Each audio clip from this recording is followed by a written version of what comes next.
Amigas y amigos que nos ven y nos escuchan, bienvenidas y bienvenidos a una nueva entrega de Serendipias 2.0, encuentros inesperados entre el arte y la literatura, iniciativa del Nodo Audiovisual de la Universidad de Chile y del Departamento de Literatura de nuestra Casa de Estudios.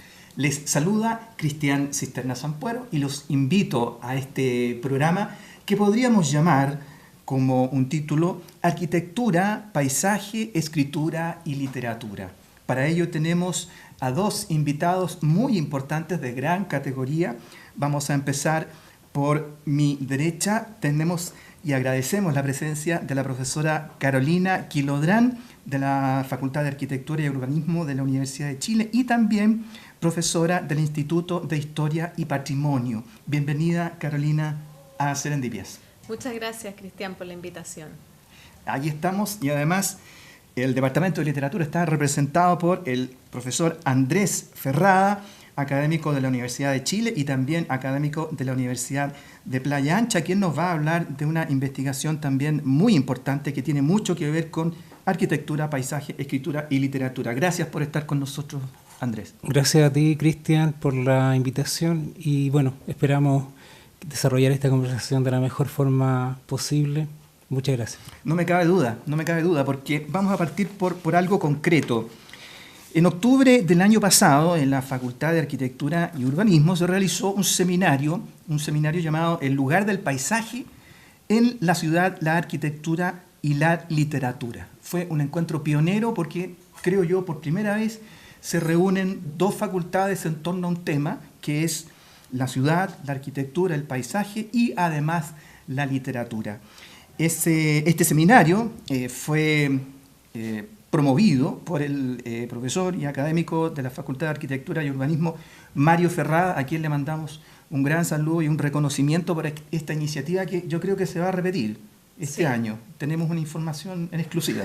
Sí, según lo que, hay que darle los méritos al profesor Ferrada por la iniciativa de abrir esta nueva línea de investigación referente al paisaje en la Facultad de Arquitectura, que hay varios profesores también que están desarrollándola.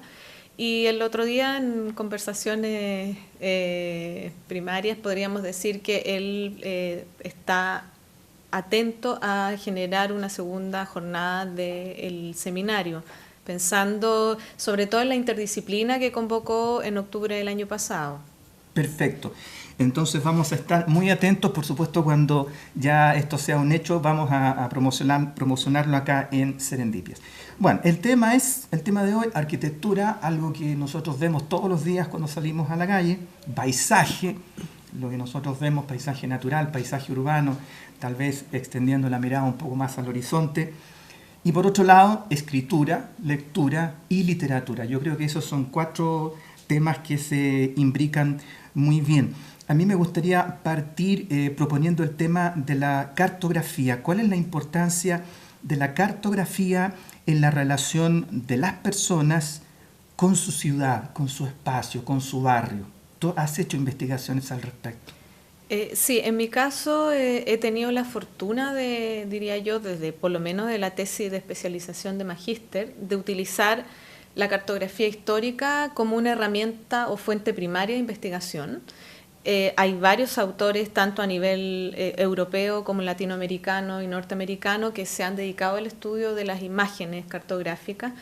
Y también hubo un tiempo en que fueron un poco, como lo dicen incluso algunos autores, desechadas como fuente de investigación.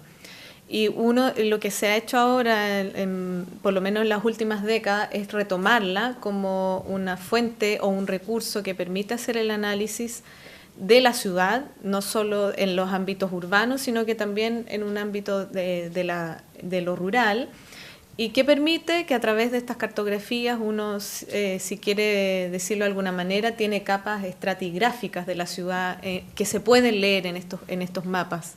Es como dice un autor que hizo un texto que es Kares Kegel, que él dice cómo hablan los mapas, cómo nos dan una lectura de ciertos espacios de la ciudad.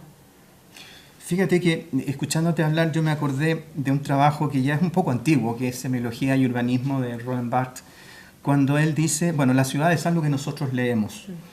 hay una gramática de la ciudad que se aprende junto con la gramática del idioma, pero esa gramática es limitada. Hay sectores de la ciudad que son nuestros sectores, hay otros que no son tan familiares y hay otros a los que definitivamente nunca vamos. Entonces ahí quizá la importancia de la cartografía que nos permite visibilizar más allá de la experiencia de los habitantes, un espacio concreto que por lo que tú has dicho es un espacio que se va levantando desde abajo, desde la experiencia concreta. Sí.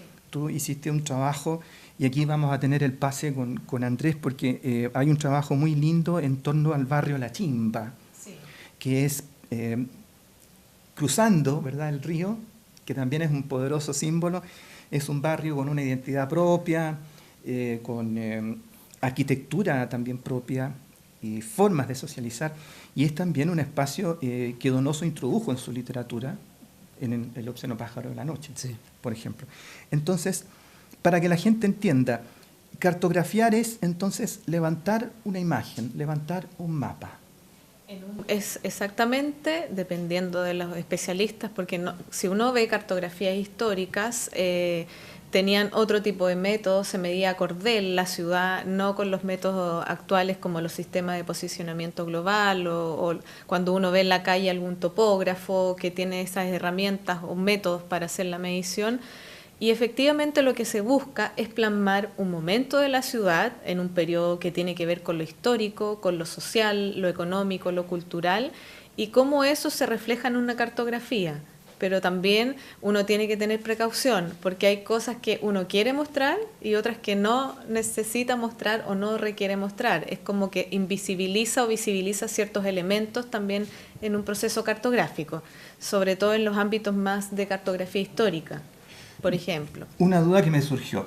Yo, por ejemplo, soy de San Miguel, del sector El Llano Subercaso. ¿Y tú? Yo de la Florida. De la Florida. Sí. ¿De la más nueva? Podríamos decir que del sector más cercano a la precordillera, en la parte más antigua, donde todavía no ha tenido un proceso de renovación urbana incipiente. Ya, eso es importante. Sí, exacto. ¿Y Andrés, tú? Bueno, yo soy de Viña, yo soy de una población bastante también tradicional en Viña del Mar, que se llama Villa Dulce Crab. Lleva este nombre esta población debido a que es una población que se construyó inicialmente para los empleados de la CRAB, que es la compañía refinera de azúcar de Viña del Mar. Sí. O sea, imagínate la cantidad de historias que tenemos los tres acá que podríamos contar del Llano Subercaso, de la Florida y de Viña del Mar. Una pregunta que a mí, la última que te voy a hacer, Carolina, para abrir el diálogo, es, por ejemplo, cuando tú trabajaste en La Chimba, sí, ¿cuáles son las cosas objetivas que aparecen y otras cosas que a lo mejor un mapa cartográfico no podría revelar? O sea, lo primero que hay que mencionar es que el concepto de la chimba desde la toponimia, porque también aparece una toponimia, un origen de los nombres en las cartografías, es el estar en la otra orilla del torrente del Mapocho, en esta orilla más empobrecida. Eso era como desde la historia de la ciudad de Santiago, ese era el lugar que vivían los guangualíes, los servidores a Pedro de Valdivia, que estaban concentrados en el casco fundacional de nuestra ciudad. Estoy hablando del sector de Plaza de Armas. Y en el cambio que se produce efectivamente en entender esta ciudad con un sector fundacional y un extrarradio o un extramuros, como se llamaba el sector de La Chimba, si lo llevamos a la actualidad es más o menos donde están las comunas de Independencia y Recoleta, con ciertos límites bastante específicos. Pero, ¿qué significaba? Como yo también, y no soy la única investigadora en el sector norte del Mapocho, sino que hay varios profesores también que están dedicándose a esa área desde distintas vertientes. El más actual es lo que tiene que ver con las migraciones. Y cómo uno lo descubre, yo empiezo a partir de mi tesis de magíster en esa investigación sobre todo caminando, como dice un profesor amigo, Jonás Figueroa, pateando la calle, decía él, y ahí pude descubrir a través del lugar, de plasmar y de revisar a través de otras herramientas, fotografías, dibujos, pinturas, cartografía, cuáles eran los elementos tangibles, en este caso edificios desde el ámbito arquitectónico, iglesias, algunos edificios que todavía quedan, la mayoría declarados monumentos bajo la ley de monumentos del Estado, y otros intangibles que tienen que ver, podríamos decir, con la riqueza del tejido, del tejido social, del espacio propio del norte del Mapocho y también de las tradiciones que están bastante plasmadas en ese lugar. Mira qué interesante lo que acabas de decir, el hecho de que nosotros seamos ciudadanos y básicamente hayamos olvidado lo que es caminar, sencillamente con tiempo, con relax, no apurado. Precisamente ese es uno de los puntos centrales de la razón de ser del género crónica. Sí. El cronista es un sujeto que camina por la ciudad, va leyendo la ciudad, va escogiendo qué va a contar y qué no va a contar, y además va interactuando emocionalmente con esa ciudad. Andrés, tú estás haciendo una investigación, o ya la hiciste, muy interesante sobre las crónicas de José Donoso, y eso te va a llevar, yo creo, a muchos otros temas. José Donoso, importante escritor chileno, sin duda uno de los grandes escritores de los años 80, pero la faceta de cronista es menos conocida. ¿Cuáles son tus hallazgos en este campo? Sí, así. Bueno, esa exploración a partir de la investigación, Cristian, fue bastante y está siendo bastante fructífera. Y decidí yo trabajar con un género mucho menos explorado en el ámbito de la escritura de José Donoso, como son sus crónicas y en particular sus crónicas urbanas. Y esto particularmente porque a través de la revisión de las crónicas o de la cronística de José Donoso es posible observar, creo yo, con mayor sentido de dramatismo la intervención de la subjetividad que va construyendo y al mismo tiempo rediciendo o reconstruyendo la ciudad que recorre. En relación a lo que decías tú, Carolina, hace un momento atrás, me llama mucho la atención en el trabajo de José Donoso la forma en que se van levantando ciertas categorías cartográficas, ¿tá? Pero de luego estas categorías cartográficas son muy distintas a las que trabaja desde el punto de vista científico quizás la geografía humana o la geografía urbanística. Es una forma de cartografiar la ciudad que tiene que ver precisamente con deslindes paisajísticos. Y particularmente en las crónicas que José Donoso escribe y publica en la década del 80, es posible observar de que los paisajes que se van levantando en estas crónicas y en estas escrituras tienen que ver con regímenes perceptuales que hasta el momento logro pesquisar alrededor de 3 zonas que son fundamentales. Una que es la visual, otra que es la locomotora, que tiene que ver con el caminar, y una tercera zona muy importante es una zona acústica.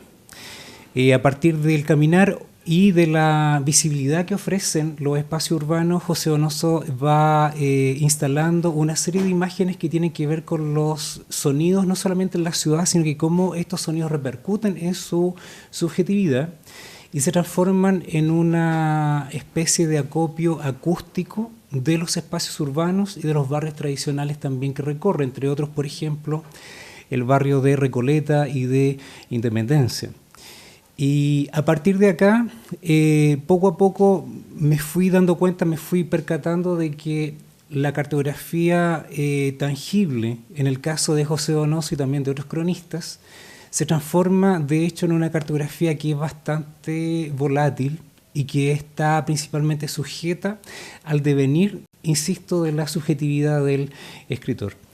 Incluso en un trabajo intenté esbozar por allí la idea de que quizás la cartografía, o mejor dicho, el paisaje más sobresaliente en la escritura de José Donoso es precisamente la propia tesitura escritural de su producción cronística. ¿Por qué? Porque su escritura hasta cierto punto funciona como un compendio de las propias aprehensiones y también de las propias preocupaciones del escritor, que van reflejando su interioridad a medida que recorre el Santiago, particularmente de la década del 80, que para José Donoso fue una experiencia muy quizás problemática, porque él venía llegando del extranjero, de una estadía de prácticamente casi 20 años, Y el desafío no es necesariamente reencontrarse con la ciudad, sino que el desafío para José Donoso en ese momento significó volver a habituarse, ¿sí?, con una serie de códigos que ya habían completamente desaparecido, ¿sí? Entonces eso es importante, ver cómo también el bosquejo de un paisaje para la ciudad, en el caso de las crónicas de José Donoso, significa también reencontrarse con una suerte de mapa inexistente. O, si queremos, un mapa que todavía existe, pero en la memoria afectiva del autor. Podríamos decir entonces que, igual que otros autores como Enrique Lihn, que tenían una visión muy pesimista de la cara que estaba tomando Santiago como ciudad metropolitana, que podríamos decir que hay una lectura crítica en Donoso, hay una visión de una ciudad que quedó atrás, una ciudad que debiera ser, una ciudad que nunca va a ser. ¿Hay algo de eso? Sí, es bien interesante la pregunta y el problema que tú formulas, Cristian, porque tú levantas el nombre de Enrique Lihn y inmediatamente cuando uno intenta hacer una articulación entre la obra, por ejemplo, de Enrique Lihn y de José Donoso, quizás el trabajo más emblemático de Enrique Lihn que sale a la superficie tendría que ver con Diario de Muerte. Y este Diario de Muerte es muy análogo a la forma en que José Donoso va percibiendo la ciudad imbricada en su memoria afectiva. ¿Por qué? Porque esta ciudad, y él lo dice literalmente en varias de sus crónicas, es una ciudad que ya ha adoptado el signo de la anulación y de la erradicación de los signos que para José Donoso en su juventud y en su niñez fueron los más comunes o los más cotidianos, ¿sí? Por lo tanto, efectivamente en José Donoso encontramos ese signo que tiene que ver no solamente con la desaparición, sino que con la forma en que una oligarquía contemporánea, como él la denomina, quizás eludiendo el término más directo, que tendría que ver con una dictadura cívico-militar, va no solamente deformando la ciudad que él conoció, sino que le va entregando a esta ciudad nuevos usos y nuevas prácticas que no están necesariamente vinculadas con la ciudadanía ni tampoco con el civismo que José Donoso conoció en su juventud. Claro, yo me quedo con la impresión, por lo que tú me dices, que es una lectura en que hay un sentimiento de pérdida. Sí, y de pérdida también que tiene que ser compensada por el acto de escribir y por el acto de dejar constancia y huella de esos recuerdos. Pero ese es el trabajo, diríamos, del escritor que desgraciadamente se hace en la soledad. ¿Sí? Y solamente después de mucho tiempo los investigadores pueden entender esto y difundirlo. Yo también quería plantearle esta pregunta a Carolina. Cuando se hace un trabajo de cartografía histórica, de trabajo en terreno, el resultado obviamente es lo más científico posible, pero ¿cómo es el contacto con las personas? ¿Las personas reciben, se retroalimentan de algo? ¿Nunca supieron lo que pasó? ¿Se les habla? ¿Hay alguna retroalimentación? En el caso de las investigaciones que he tenido la oportunidad de realizar en la universidad y en otros lugares como el Instituto de Estudios Patrimoniales, que me ha invitado a hacer visitas guiadas, sobre todo en el sector norte de Santiago, uno efectivamente, y no solo a estudiantes, sino que me ha tocado hacer visitas con adultos mayores, donde han participado niños y nuestros propios estudiantes, estoy hablando de estudiantes de 20, 22 años, y ahí uno descubre que hay mucha cultura respecto de lugares de la ciudad. No están ajenos a lo que los rodea, sí, muchas veces, por eso el caminar, yo lo menciono anteriormente, pasa muy rápido. La rapidez de los diarios, del estudiar, del trabajar, no me permite a mí como usuario advertir ciertas riquezas como latentes que están en la ciudad. Y cómo uno llega a la comunidad es sobre todo que se plantea mucho, me imagino que ustedes están de acuerdo, en que un estudio que queda solo en la academia es algo bastante estéril, por decirlo de esa manera, si no lo llevamos a la comunidad, a que las personas en las que estamos involucrando los proyectos tengan conocimiento de ello, creo que es muy relevante. Y en el caso de lo que hemos hecho nosotros es a través de charlas en los colegios, también siempre en el sector del borde norte del Mapocho, en visitas guiadas, y cómo uno hace cómo entra con ello es crear un guión bastante sencillo que todos puedan entender, no usando términos tan técnicos porque no todos los pueden comprender. Uno tiene que hacer un lenguaje amable que puedan plasmarlo y adquirirlo respecto de lo que están viviendo en su sector. La mayoría son los que viven en el sector, son los que participan en estas actividades. Entonces creo que es una de las posibilidades que uno saca la academia al común de las personas, pienso yo. Esa es la idea, forma parte del compromiso de extensión de nuestra casa de estudio. Exacto. Bueno, yo detecto como que hay un consenso en que la ciudad neoliberal o las ciudades que ya son globalizadas, están interconectadas, esto ya se ve a partir del siglo XX, no son los mejores espacios para vivir. Tienen sus pros y sus contras, sí. Pero básicamente Simmel, ¿no es cierto?, Spengler, Barthes, ¿verdad? Casi todos, Beatriz Sarlo, casi todos están de acuerdo que es una ciudad, o son ciudades que provocan estrés, cansancio, que son segregadoras, etc. Pero parece haber una esperanza. Yo quisiera cerrar con esta idea de que a lo mejor hay una esperanza en el rescate escritural y también en el trabajo concreto que se hace con el paisajismo y con la cartografía. Hay esperanzas de que se va quizá a encontrar más conocimiento, o sea, a generar más conocimiento y sinergia entre distintos lugares de conocimiento. Claro. Esa pregunta que tú planteas, Cristian, es bastante compleja, pero yo creo que la podemos abordar en parte a través de un elemento que abrió nuestra conversación. Y ese elemento tiene que ver con el encuentro de ejes entre las disciplinas. Yo creo que eso es fundamental, porque si ese encuentro, si ese diálogo, incluso si esa disputa no se produce, luego cada disciplina, como por ejemplo el urbanismo, el paisajismo, la teoría del paisaje, la literatura, la crónica urbana, la escritura, permanecen en sus respectivos nichos sin posibilidad de establecer hasta qué punto cada una de estas disciplinas en el fondo utiliza, ¿ya?, y quizás reformula metodologías que están adyacentes en otra disciplina o en otro saber, ¿ya? Entonces eso por un lado de mi perspectiva.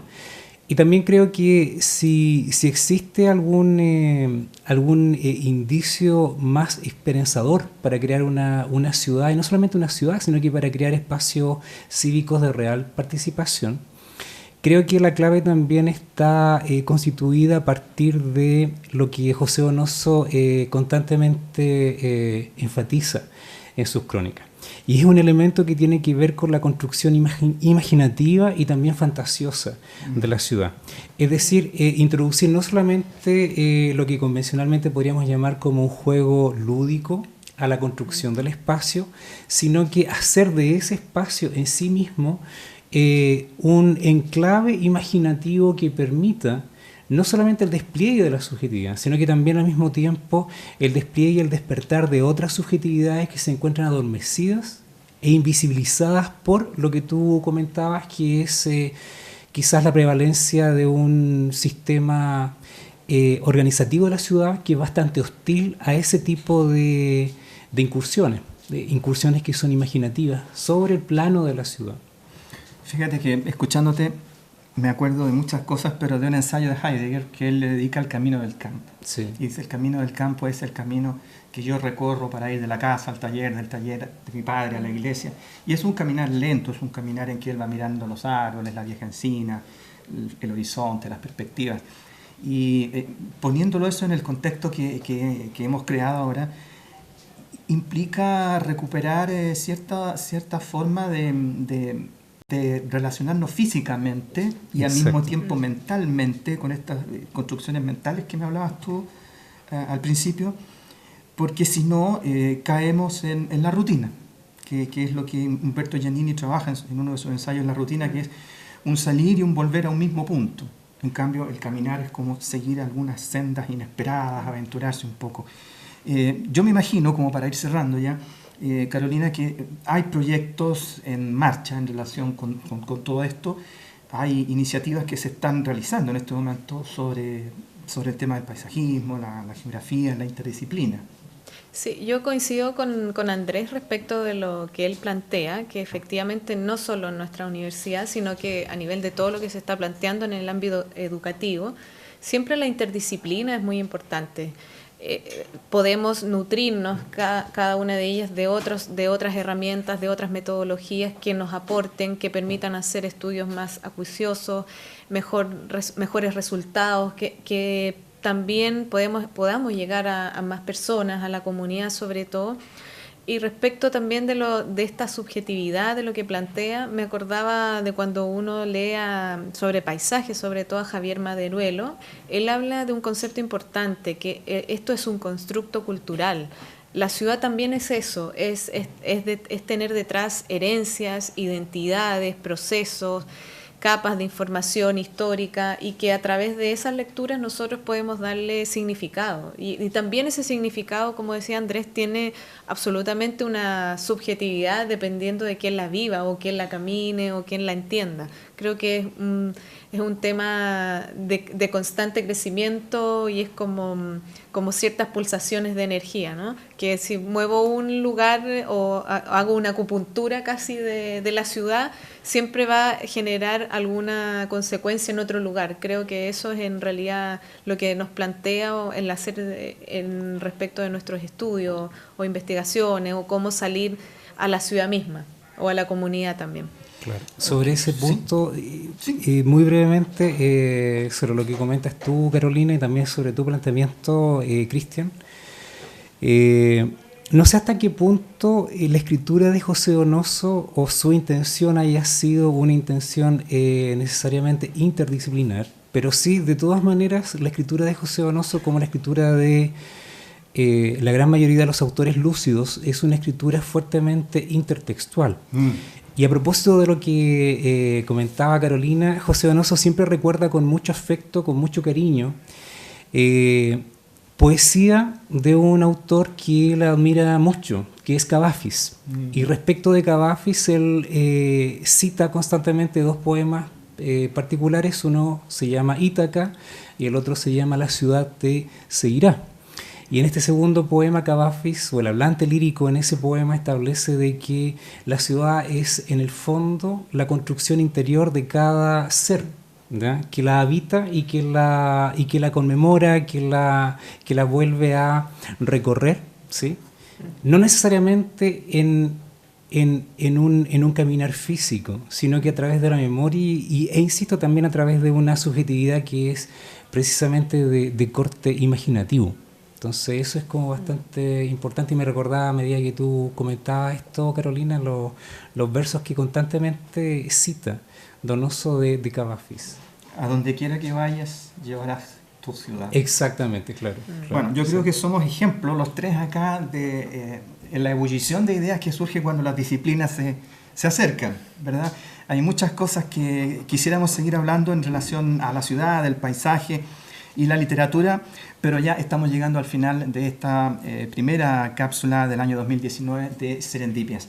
Quiero, como siempre, agradecer a nuestros invitados, Carolina Gilodrán, Andrés Ferrada, gracias por venir, por estar acá, y queremos dejar invitados a nuestros espectadores y auditores a que estén atentos, porque en cualquier momento viene la segunda entrega de Serendipias 2.0. Yo quisiera, antes de cerrar, bueno, me gustaría agradecerte, Cristian, la invitación que has extendido a Carolina y a mí, y también agradezco profundamente la bella iniciativa del Departamento de Literatura de la Universidad de Chile, que a través de este programa abre ese espacio precisamente de encuentro, de debate y por qué no llamarlo también de fricción interdisciplinar, que puede ser muy fructífero para diferentes áreas, diferentes nodos también de discusión. En eso está, por supuesto, el nodo audiovisual, Uchile TV, todas las iniciativas interdisciplinarias que está desarrollando nuestra casa de estudios. Nuevamente, muchas gracias, y si Dios quiere, nos vamos a volver a ver en algún momento Serendipias 2.0. Adiós.